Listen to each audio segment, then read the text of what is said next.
Здравейте и добре дошли в моя YouTube канал. В днешния епизод ще направим тест на принтер Ender 3 версия 2. Ще принтираме логото на канала от филамент. За 3D моделиране ще използвам безплатният уебсайт tinkercad.com.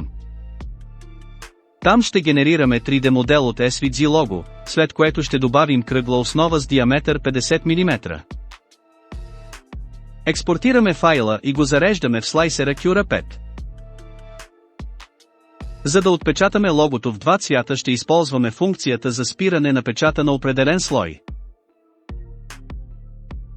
Когато печата спре, ще сменим черният филамент с бял и ще продължим печата. Запазваме файла в SD карта, слагаме картата в принтера и започваме с интересната част, а именно 3D принтирането. Не забравяйте да се абонирате за канала, както и да харесате видеото. Приятно гледане!